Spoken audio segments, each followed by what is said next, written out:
Hello friends, welcome to NS classes. My name is Neetu. आज की video में हम डिस्कस करेंगे एचएसएससी के अंदर जो 2016 में आपका पेपर हुआ था पीजीटी यानी कि कंप्यूटर साइंस का, वो आज हम डिस्कस करने वाले हैं। ठीक है, तो मैंने आपको पूरा पेपर एनालिसिस करके भी बताया कि कैसे कैसे एग्ज़ाम का पैटर्न रहा था 2016 में, और ये भी बताया था कि टोटल 80 मार्क्स आए थे, और टोटल 80 क्वेश्चंस आए थे जो कि 160 मार्क्स के थे। ठीक है, और साथ में ये भी बताया था कि आपके जो कंप्यूटर साइंस के क्वेश्चन थे वो तो 30 क्वेश्चंस।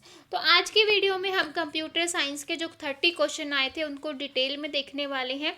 और जो पार्ट 1 है, या हम पार्ट 1 पार्ट 2 में डिवाइड कर सकते हैं कि जो पार्ट 2 है वो सब्जेक्ट रिलेटेड है, और पार्ट 1 जो है वो आपका जितने भी लाइक हिंदी, इंग्लिश, मैथ का आपका जो हरियाणा जीके है उसको हमने अलग कर दिया। ठीक है, अब बहुत सारे बच्चे जो है कमेंट करके बोलेंगे मैडम आपको कुछ नहीं पता, पार्ट 1 पार्ट 2 कुछ नहीं होता। वो हम अपनी ईजी के अकॉर्डिंग डिवाइड कर रहे हैं। एग्जामिनर वहाँ तो एक ही पेपर होगा, लेकिन मैंने इसलिए बोला है ताकि जो आपका सब्जेक्ट रिलेटेड है वो अलग रहे, और बाकी का जो अलग अलग पोर्शन जो 5 मार्क्स का आता है वो अलग है। ठीक है, तो इस चीज़ को थोड़ा अंडरस्टैंड करना, अपने आप ही कुछ भी कहानियाँ मत बनाने लग जाना। ठीक है, तो चलिए आज की वीडियो जो है स्टार्ट करते हैं। तो ये जो फर्स्ट 50 क्वेश्चन है ये आपके सभी जितने भी एचएसएससी पीजीटी के स्टूडेंट्स हैं सभी के लिए हैं। तो इनको हम फिर कभी नेक्स्ट वीडियो में डिस्कस करेंगे। आज के वीडियो में हम कंप्यूटर साइंस के क्वेश्चन डिस्कस करेंगे, तो उन्हीं को डिटेल में देखने वाले हैं। और ये उन सब बच्चों के लिए बहुत ही इंपॉर्टेंट वीडियो है जो बच्चे एचएसएससी पीजीटी की प्रिपरेशन कर रहे हैं। तो प्लीज़ वीडियो को लास्ट तक देखना, एक एक क्वेश्चन को एनालाइज करना, क्योंकि स्मार्ट वे यही होता है जब आप एक एक क्वेश्चन को एनालाइज करोगे, देखोगे कि कहाँ कहाँ से कैसे कैसे क्वेश्चन आ रहे हैं, तो आपको एक माइंड में क्लियरिटी होगी कि मुझे क्या चीज़ पढ़नी है और मुझे क्या छोड़ना है। क्लियर है? तो चलिए क्लास स्टार्ट करते हैं। सबसे पहला क्वेश्चन देखो, मैक्सिमम एलिमेंट बताना है पो सेट 2, 4, 5, 10, 12, 20, 25। ठीक है, तो ये जो क्वेश्चन है ये आपका डिस्क्रीट मैथमेटिक्स का है, और अगर आप लोगों ने हैश डायग्राम पढ़ा है तो आप इस क्वेश्चन को बहुत ही ईजीली कर लोगे। नहीं पढ़ा तो बहुत ही ईजी है। इसमें सिर्फ आपको मैक्सिमम एलिमेंट का बताने हैं, तो आप किस तरीके से करोगे। सबसे पहले आपने 2 लिया, फिर 2 के बाद आया 4, तो हम देखेंगे कि 2 जो है वो किस 4 जो है वो किससे डिवाइजिबल है।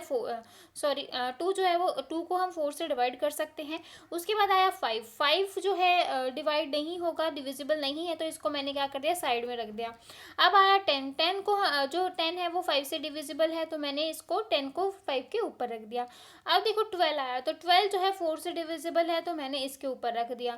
अब देखो आया 20 को हम किससे डिवाइड कर सकते हैं, 10 से। अब आया 25 को हम किससे डिवाइड कर सकते हैं, 5 से। ठीक है, तो यहाँ पर मैक्सिमम एलिमेंट आपके क्या हुए, 12, 20 और 25। तो यहाँ पर हम मैक्सिमम एलिमेंट क्या लेंगे, 12, 20 और 25। तो ये आपका आंसर क्या हो जाएगा, सी।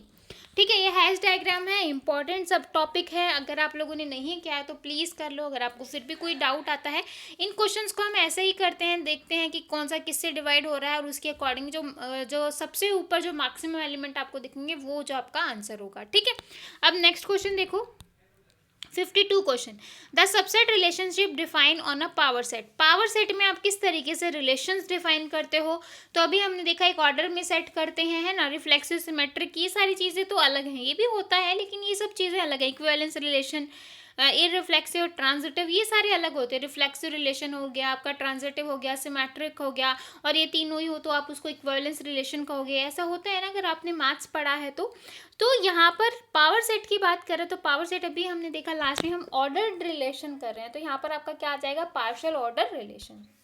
इसके बाद 53 क्वेश्चन देखो, कंसीडर द ग्रुप, आपको ग्रुप दे रखा है 1, -1, i और -i, और यहाँ पर बोला है कि मल्टीप्लिकेशन बताएं, तो इनवर्स बताना। इनवर्स आपको पता ही है कि अगर -1 दे रखा है, -1 दे रखा है तो 1 हो जाएगा, -i दे रखा है तो इसका मैं इन्वर्स करूंगी तो क्या हो जाएगा, i, मतलब ये माइनस का क्या बन जाएगा, प्लस। तो यहाँ पे सी ऑप्शन जो है वो आपका करेक्ट होगा।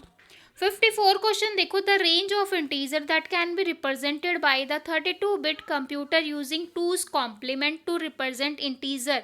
ठीक है, तो रेंज बतानी है इंटीजर की, आपको किस तरीके से डिफाइन करोगे। 32 बिट दे रखी है, 2's कॉम्प्लीमेंट है, तो ऑब्वियसली आप क्या करोगे, यहाँ पर जब भी आप रेंज बताते हो हमेशा 2 की पावर्स में आती हैं, तो यहाँ पे 32 तो होगा नहीं, 32 तक भी नहीं जाएगी, क्योंकि 32 बिट तो पूछा ही है, 0 से लेके क्या होता है 31 होता है, यही होता है ना। तो क्या होगा 32 वाला तो होगा नहीं। अब देखो ये 31 ये 32, लेकिन 32 भी नहीं होगा। अब यहाँ पे ये देखो 31 से लेके हम कहाँ तक जाएंगे 2 की पावर 31, और लास्ट में आपका क्या आ जाएगा -1, क्योंकि बीच में हमारा एक 0 भी तो आता है ना। तो इसलिए हम क्या करते हैं यहाँ पे -1 को लगाते हैं। तो यहाँ पे इसका जो आंसर है वो क्या हो जाएगा डी। किसी भी क्वेश्चन में सिंगल पॉइंट पे भी अगर आपको डाउट आता है या कुछ समझ में नहीं आ रहा तो आप मुझसे कमेंट्स करके बिल्कुल पूछो और अपने डाउट्स को क्लियर करो, क्योंकि अभी डाउट क्लियर नहीं करोगे तो एग्ज़ाम जो है एग्ज़ाम में आपका डाउट बन के रह जाएगा, ठीक है। फिर 5 साल तक वेट करना है। इससे अच्छा है कि आज 2 घंटे एक्स्ट्रा लगा लो, लेकिन भैया पढ़ना तो है। अगर पढ़ोगे नहीं तो कुछ भी नहीं होने वाला। 55 क्वेश्चन देखो, full binary tree with N leaf node has in all dash node.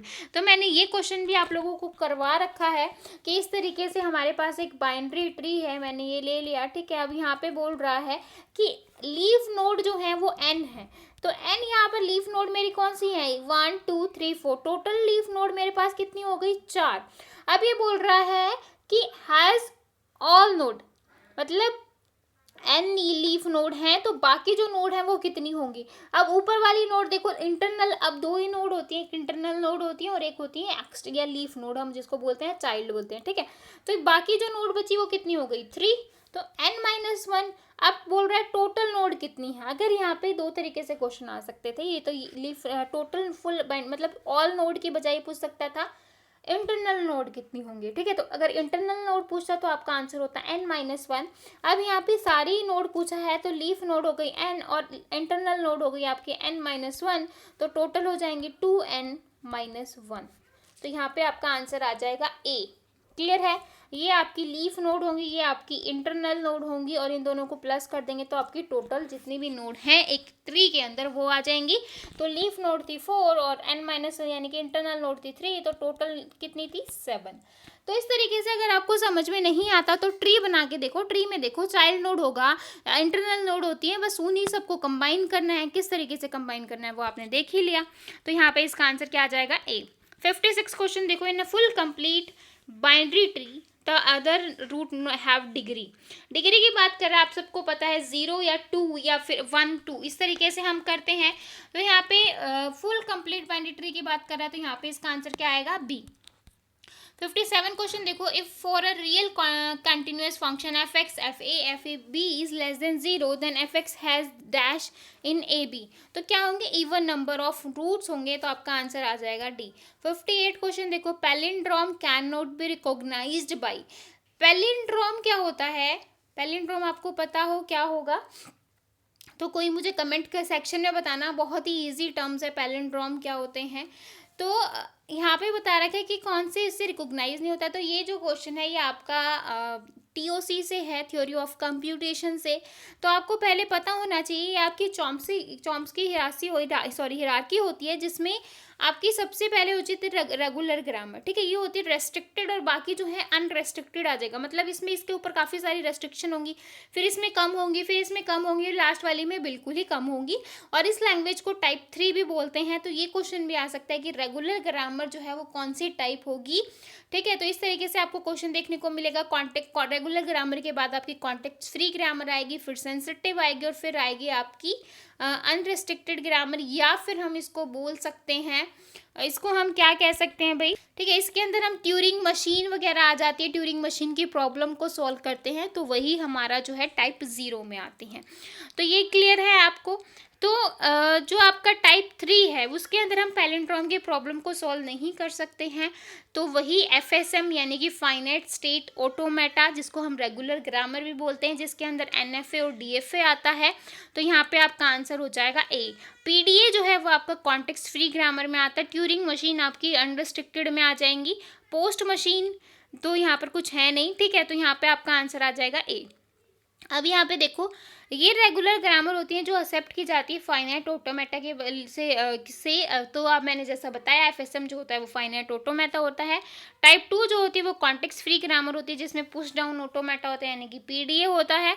Context sensitive grammar जो होती है वो लीनियर बाउंडेड ऑटोमेटा होता है यानी कि एलबीए होता है। और यहाँ पर जो है जो ग्रामर होती है अनरिस्ट्रिक्टेड इसको हम ट्यूरिंग मशीन के थ्रू करवाते हैं। क्लियर है? तो यही होता है। यहाँ से जो है अदर क्वेश्चन भी बन सकते हैं इस टॉपिक से। मैंने जितना आपको करवाया 3-4 क्वेश्चन और हो सकते हैं यहाँ से, तो आप अच्छे से चेकआउट कर लेना। नेक्स्ट क्वेश्चन देखो, a function that call itself, जो फंक्शन अपने आप को ही कॉल करता है उसको हम क्या कहते हैं? रिकर्सिव फंक्शन कहते हैं। डायरेक्ट डेफिनेशन है ऐसा जिसमें कुछ समझाने की जरूरत है नहीं। 61 क्वेश्चन देखो, in a time sharing operating system when the time slot given to a process to complete the process goes from running state to the, तो कंप्लीट करवाने के लिए प्रोसेस कहाँ से रनिंग स्टेट में जाती है? कहाँ से जाएगी भाई? रेडी स्टेट से रनिंग में जाएगी। ये तो हम सबको पता है और इतना मैंने आपको ओएस डिटेल में करवाया है। मुझे नहीं लगता कि ओएस में आपको कोई भी सिंगल पॉइंट पे भी डाउट रहना चाहिए। ठीक है, तो मेरे 5 स्टेट होती हैं आपकी, न्यू, रेडी और फिर रनिंग, फिर आपका होता है वेट या ब्लॉक कहते हैं, लास्ट में आपका आता है टर्मिनेट। ठीक है, अगर आपकी जो भी प्रोसेस है सही स्टार्ट चलती है उसमें कुछ प्रॉब्लम नहीं आती तो रेडी से रनिंग में जाएगी, रनिंग से वो एग्जीक्यूट हो जाएगी यानी कि टर्मिनेट हो जाएगी। अदरवाइज अगर आपकी जो प्रोसेस है जो आप काम कर रहे हो उसको जो है आईओ ऑपरेशन यूज़ करने हैं तो वो अपनी मर्जी से जो है रनिंग से कहाँ पे जाती है? वेट या ब्लॉक में चली जाती है। क्लियर है? तो यहाँ पे सिंपल सा था, कुछ ज़्यादा इसमें घुमाने की बात इसमें की नहीं थी, तो यहाँ पे आपका आंसर आ जाएगा बी। 62 क्वेश्चन देखो, the existential quantifier in predicate logic indicate, तो मैंने आपको बताया था जो मैंने यहाँ पे अभी कुछ नहीं बताया, बताती हूँ मैं आपको। जो क्वांटिफायर होते हैं वो 2 टाइप्स के होते हैं। एक होता है फॉर ऑल के लिए, ठीक है, जिसमें हम ऑल लगाते हैं कि ये सब कुछ होगा ही होगा, और एक होता है सम कुछ कुछ तो होना ही चाहिए। तो statement is true for all के लिए तो बात नहीं हो रही क्योंकि क्वांटिफायर एक्जिस्टेंशियल क्वांटिफायर पूछ रहा है और एक्जिस्टेंशियल क्वांटिफायर आपके कौन से होते हैं? सम, जिसमें सम की क्वांटिटी आ जाती है। तो सम जो होता है वो सबके लिए हम नहीं बोल सकते हैं।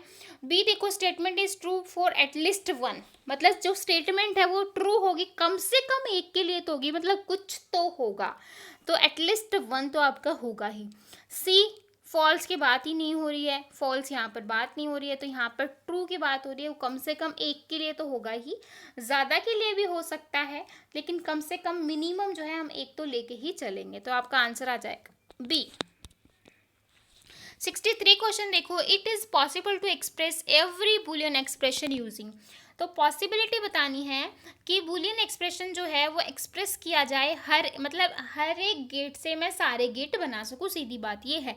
तो आप सबको पता है कि यूनिवर्सल गेट हमारे 2 होते हैं, that is NAND and note. ठीक है, अब नैंड गेट हमारा क्या करता है, नैंड से मैं और भी बना सकती हूँ, नोट भी बना सकती हूँ, एंड गेट भी बना सकती हूँ, एक्सोर भी बना सकती हूँ, एक्सनोर भी बना सकती हूँ, मतलब एक गेट से सारे गेट बन जाएंगे। सेम ऐसे ही नोट से मैं सारे गेट बना सकती हूँ। तो यहाँ पे देखो सही पूछ रहा है कि एवरी बुलियन एक्सप्रेशन, तो एवरी एंड से नहीं बना सकते, और से नहीं बना सकते, नोट से नहीं बना सकते, नैंड से बना सकते हैं। ऑप्शन में नोर होता तो हम उससे भी बना सकते थे, तो यहाँ पे नोर है नहीं, तो हम इसका आंसर क्या देंगे? डी। 64 क्वेश्चन देखो, बहुत ही अच्छा क्वेश्चन है और बहुत ही ईजी है, थोड़ा सा माइंड देने की ज़रूरत है। देखो इंस्ट्रक्शन बोला x is equal to X plus Y, तो थोड़ा सा हम इसको थ्योरेटिकली समझते हैं। तो x की वैल्यू मैंने यहाँ पर ले ली 6 और y की वैल्यू मैंने यहाँ पे ले ली 4। ठीक है, तो सबसे पहला ऑपरेशन यहाँ पे परफॉर्म हुआ है x is equal to X plus Y, तो x प्लस वाई मैंने किया तो x की वैल्यू हो गई 10। ठीक है, अब देखो y में मैंने क्या किया, x माइनस वाई, तो x की वैल्यू आपकी क्या थी 10 और y की वैल्यू क्या थी 4, y की वैल्यू 4 थी, तो यहाँ पर y की वैल्यू आपकी क्या आ गई है 6। अब देखो x की वैल्यू x माइनस वाई, तो x is equal to X की वैल्यू अब क्या है x की वैल्यू क्या है 10 और y की वैल्यू क्या हो गई है 6, तो x की वैल्यू क्या आ गई 4। तो यहाँ पर देखो मैंने लिया था x की वैल्यू 6 लेकिन मुझे x की वैल्यू क्या मिल रही है 4 जो कि y की वैल्यू है, और मैंने y की वैल्यू ली थी 4 और मुझे यहाँ पर y की वैल्यू मिल रही है 6। तो मतलब अगर मैं ये ऑपरेशन लगाती हूँ तो मेरे x और y की वैल्यू इंटरचेंज हो जाती है, यानी कि स्वाप हो जाती है। तो रिटेन वैल्यू कॉम्प्लीमेंट ऐसा कुछ नहीं होगा, क्या होगा, स्वाप हो जाएगी, नेगेटिव तो यहाँ पे कुछ हो नहीं रहा है, तो स्वापिंग हो जाएगी, क्या हो जाएगा, इंटरचेंज हो जाएगा वैल्यूज़ का आपस में, जिसको हम क्या कहते हैं, स्वापिंग। तो सी ऑप्शन आपका करेक्ट होगा। 65 क्वेश्चन देखो, dash hold information before going to the decoder. Decoder के पास जाने से मतलब इन्फॉर्मेशन को होल्ड करना। इन्फॉर्मेशन वही होती है, फैक्ट्स होते हैं जो हम सर्च करते हैं, रिसर्च करते हैं, कहीं से पढ़ के जो हम लेते हैं जिसको हम नॉलेज, जिसको हम क्या कहेंगे, इन्फॉर्मेशन कहेंगे। तो कंट्रोल रजिस्टर, एड्रेस और एक्यूमुलेटर जो होता है टेम्पररी करता है। तो ये सारी चीज़ें अलग हैं। डेटा रजिस्टर में हम होल्ड करवाते हैं इन्फॉर्मेशन जब डिकॉर्डर से पहले, ठीक है। अब देखो, बहुत ही अच्छा क्वेश्चन है, मोस्टली आपको नेट गेट के एग्ज़ाम में क्वेश्चन देखने को मिल जाएगा, और इससे इजी क्वेश्चन कहीं पे भी नहीं है, और बच्चे अगर नहीं आता तो बहुत कंफ्यूज हो जाते हैं कि कैसे होगा, ठीक है। तो थोड़ा सा ध्यान देना और इम्पॉर्टेंट है। तो हीप जो होता है हमारा, मैक्स हीप होता है और मीन हीप होता है। कहीं आपको निकालने को दे दिया जाएगा मीन हीप निकालो, और कहीं निकालने को दे दिया जाएगा मैक्स हीप निकालो। इसमें हमें बताना है मैक्स हीप। तो सबसे पहले ए ऑप्शन देखो, ए ऑप्शन मैंने किया तो मैक्स हीप का जो डेफिनेशन है वो सुन लो। मैक्स हीप क्या कहता है कि जो रूट नोड है वो सभी से बड़ी होगी लेफ्ट और राइट से, ठीक है। तो रूट नोड आपकी सबसे बड़ी होगी लेफ्ट वाले पार्ट से भी और राइट वाले पार्ट से भी। और मीन है हीप क्या कहता है कि जो रूट नोड है वो आपके लेफ्ट राइट से क्या होगी, छोटी। अब आ जाओ क्वेश्चन पे। तो सबसे पहले देखो ए ऑप्शन, ए ऑप्शन में बोल रहा है रूट नोड है आपकी 20, ठीक है, और आपकी लेफ्ट नोड है 12 और आपकी राइट नोड है 15। बिल्कुल सही चल रहा है, मतलब रूट नोड जो है वो हमारे लेफ्ट राइट से बड़ी है, ठीक है। अब देखो आया 15, 15 जैसे ही आया तो यहाँ पे प्रॉब्लम आ गई। क्या प्रॉब्लम आ गई कि भैया 12 जो है वो 15 से छोटा है, बट मैंने कहा कि जो रूट होगा मेरा क्या होगा, लेफ्ट वाले पार्ट से बड़ा होगा। अब यहाँ पे इस केस में देखो कि अगर मैं 20 को हाइड कर दूँ तो अभी रूट नोड हमारा क्या है, 12 रूट नोड है। तो आपके पास इसके नीचे क्या आनी चाहिए, 12 से छोटी वैल्यू आनी चाहिए थी, लेकिन यहाँ पर आ गई बड़ी। तो ये आपका मैक्स हीप बिल्कुल भी नहीं होगा। तो आपका ए ऑप्शन यहीं पर होता है गलत। अब आ जाओ बी ऑप्शन पे। बी ऑप्शन आपका क्या कहता है, 20 और फिर आया आपका 14, फिर आया आपका 12, ठीक है, और फिर आ गया आपका 16। जैसे ये आया यहाँ पर भी सेम प्रॉब्लम अराइज हो गई कि जो हमारी वैल्यू है वो रूट नोड से क्या है, मतलब बड़ी है, लेकिन मुझे क्या चाहिए, रूट नोड से छोटी चाहिए, क्योंकि हम कर रहे हैं मैक्स हीप। तो यहाँ पर भी सेम प्रॉब्लम है, तो हम इसको भी क्या कहेंगे, ये मैक्स हीप नहीं है। तो भैया मैंने ये जो क्वेश्चन का जो आंसर है बोल्ड है वो शायद थोड़ा गलत कर दिया, ठीक है। तो यहाँ पे ये बी भी ऑप्शन नहीं होगा, ठीक है। अब देखेंगे आंसर क्या होने वाला है, ए नहीं है, बी नहीं है। अब सी ऑप्शन पे चलो। सी में बोल रहा है 20 रूट नोड है, 12 जो है आपकी क्या है, लेफ्ट है, और 15 जो है वो राइट है। अब आ गया 10 लेफ्ट में और 11 आ गया राइट में। तो बिल्कुल सही चल रहा है, मुझे तो ऐसे ही चाहिए। अब आया 14 यहाँ पर और आया 13 यहाँ पर, बिल्कुल सही है। मतलब ये रूट नोड है तो ये दोनों इससे क्या है, छोटे। ये रूट नोड है तो ये दोनों इससे क्या है, छोटे, ठीक है। और ये रूट नोड है तो दोनों इससे क्या है, छोटे। तो ये बिल्कुल एग्जैक्ट डेफिनेशन है आपकी मैक्स हीप की कि रूट नोड जो है वो आपके लेफ्ट राइट वाले पार्ट से छोटी होंगी। तो यहाँ पे सी ऑप्शन आपका करेक्ट होगा, इसको बिल्कुल ठीक कर लेना। बी ऑप्शन देख के ऐसे मत बोलना और फिर मुझे गाली मत देने लग जाना। क्वेश्चन अच्छे से समझा करो भाई, तभी आंसर पर टिक किया करो, ठीक है। बाई मिस्टेक चीज़ें हो जाती हैं, लेकिन आप जो है सुनाने ही लग जाते हो। डी ऑप्शन देखो, 20, 12, 15, 10, 11, 16 और 13। तो डी ऑप्शन को भी बना लेते हैं। 20 आया, 20 के बाद 12 आया, 12 के बाद आया 15, फिर आया 10 और फिर आया 11, बिल्कुल सही है। लेकिन फिर आ गया 16। तो 16 जो है वो आपके 15 से क्या होगा, बड़ा होगा, और बड़ा हम लेना नहीं चाहते क्योंकि रूट नोड से क्या होना चाहिए, छोटा होना चाहिए। तो डी ऑप्शन भी नहीं होगा। तो यहाँ पे आपका ऑप्शन ना ए है ना बी है, आपका क्या है, सी है, ठीक है। तो भैया वीडियो को लाइक कर दिया करो, क्योंकि लाइक करने से पहले डिसलाइक आ जाते हैं। तो थोड़ा सा ध्यान रखो भाई, वीडियो अगर देख रहे हो तो लाइक का बटन भी दबा दिया करो, कमेंट करके अपने डाउट पूछा करो। वीडियो अच्छी लगती है तो वीडियो की अच्छी का भी बताया करो, एटलीस्ट मोटिवेशन बढ़ता है भाई। थोड़ा सा कमेंट कर दिया करो, लाइक कर दिया करो, ठीक है। नेक्स्ट क्वेश्चन देखो, 67 क्वेश्चन मैचअप करना है लिस्ट 1 और लिस्ट 2 से। तो सबसे पहले देखो लूप क्या होता है, लूपिंग हम करते क्यों हैं, हम जो वैल्यू है उसको इंक्रीमेंट डिक्रीमेंट करवाते हैं, A plus plus B plus plus ऐसे करवाते हैं ना, फोर लूप लगा दिया, डू वाइल लूप लगा दिया, वाइल लूप लगा दिया, क्या करवाते हैं, इंक्रीमेंट और डिक्रीमेंट करवाते हैं।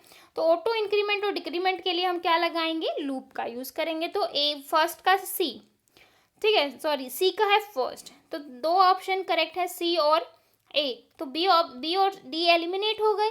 ठीक है, अब देखो पॉइंटर्स क्या कहते हैं, पॉइंटर्स में हम क्या करते हैं, एड्रेस को स्टोर करते हैं। एड्रेस क्या हो सकता है, इमीडिएट होगा या फिर इनडायरेक्ट, ऑब्वियसली इनडायरेक्ट होगा कि एक वेरिएबल जो है उसके दूसरे वेरिएबल का एड्रेस बताता है, तो यहाँ पे इनडायरेक्ट एड्रेस ही आ जाएंगी। तो आपका ए का हो गया सेकंड, ए का हो गया सेकंड, तो यहाँ पे जो है ये वाला आंसर होगा आपका, यहाँ पे भी ये वाला आंसर मैंने गलत कर रखा है, तो यहाँ पे भी इसका आंसर क्या होगा, सी होगा।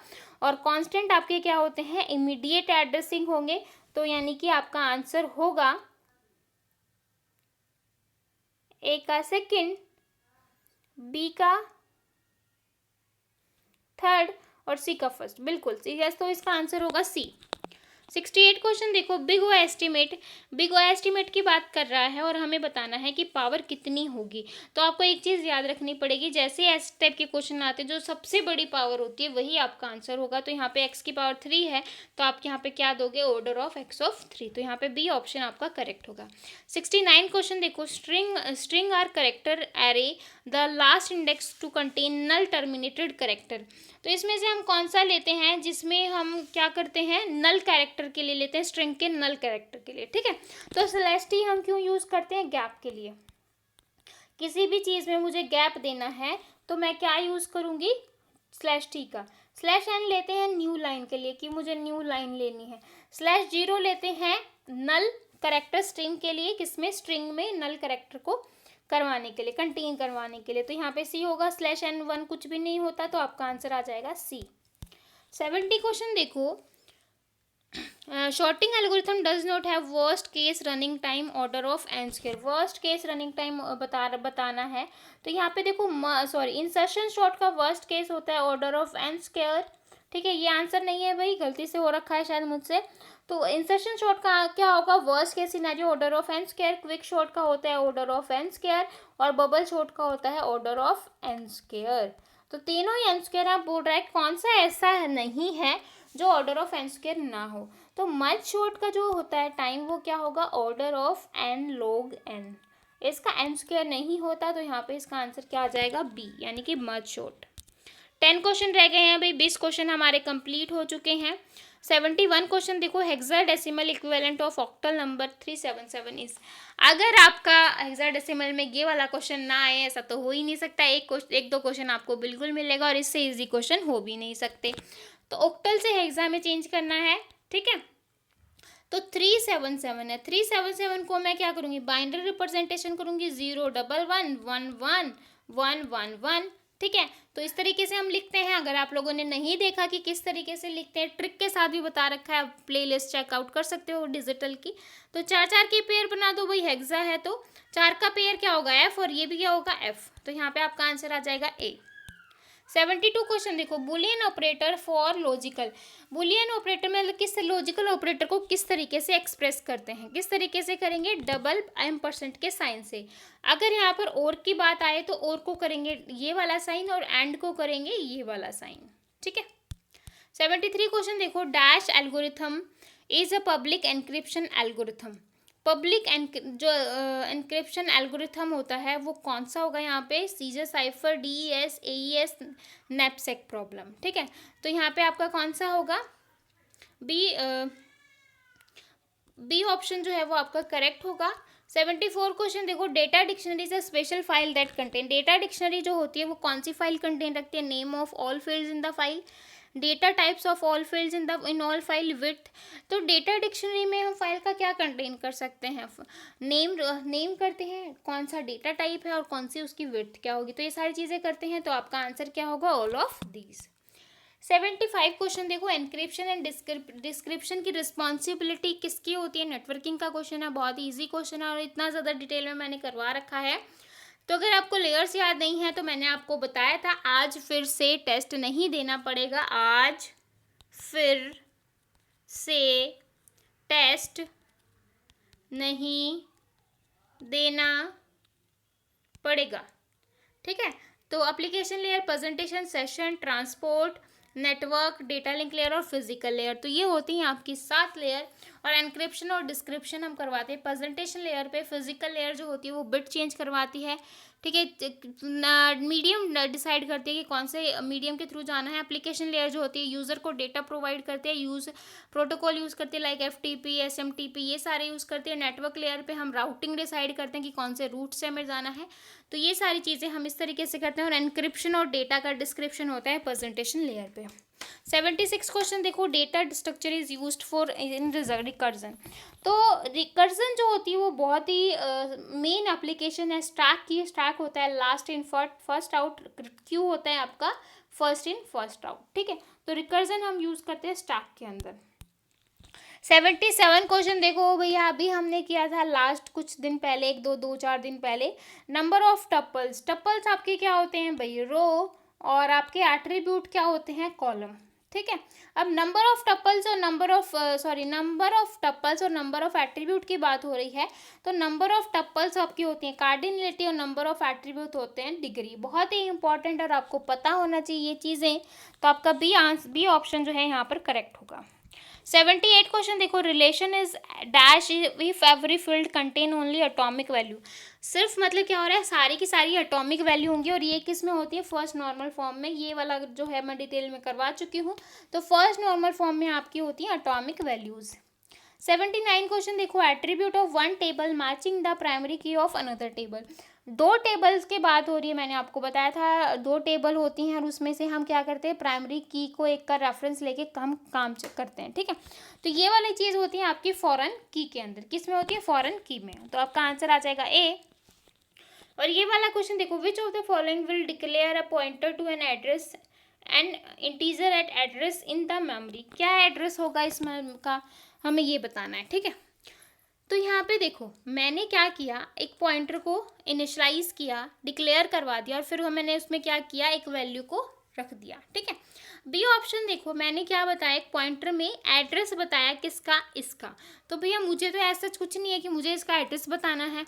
अब %% लगाते हैं एड्रेस के लिए और स्टार्ट हम लगाते हैं वैल्यू के लिए कि भाई इसकी वैल्यू होगी यहाँ पर। ठीक है, तो आपका ना बी है, ना सी है, ना डी है। डी में क्यों है, क्योंकि इसमें पहले इनिशियलाइज नहीं किया। यहाँ पर ये सारी चीज़ें प्रॉपर से कर रखी हैं, तो आपका ए ऑप्शन जो है वो करेक्ट होगा। ठीक है, तो यही थे आपके 30 क्वेश्चन जो हैं हमने कंप्यूटर साइंस के डिस्कस कर लिए हैं। डाउट है तो कमेंट सेक्शन आप लोगों के लिए खुला है, टेलीग्राम ग्रुप खुला है, अपना आप आओ ज्वाइन करो, डाउट पूछो, वो आप लोगों की है। ठीक है, और प्लीज़ वीडियो को लाइक कर दीजिए और कमेंट करके पूछो। जो भी अगर आपको अच्छा लगता है तो आप लिख सकते हो, कि इससे मोटिवेशन लेवल बहुत हाई होता है। मन करता है कि फटाफट सिलेबस करवा दो, लेकिन जब गंदे गंदे मतलब आप लोग ना लाइक करते हो, लाइक करने से पहले डिसलाइक आ जाते हैं, तो फिर ऐसा लगता है कि भाई कोई फ़ायदा नहीं है ये सारी चीज़ इतनी मेहनत करने का। ठीक है, तो आई होप आपको आज की वीडियो अच्छी लगी होगी। लगी है तो प्लीज़ चैनल को एक लाइक और सब्सक्राइब करना बिल्कुल मत भूलिएगा। तो फिर मिलेंगे ऐसे ही नई वीडियो के साथ, तब तक के लिए बाय एंड थैंक यू।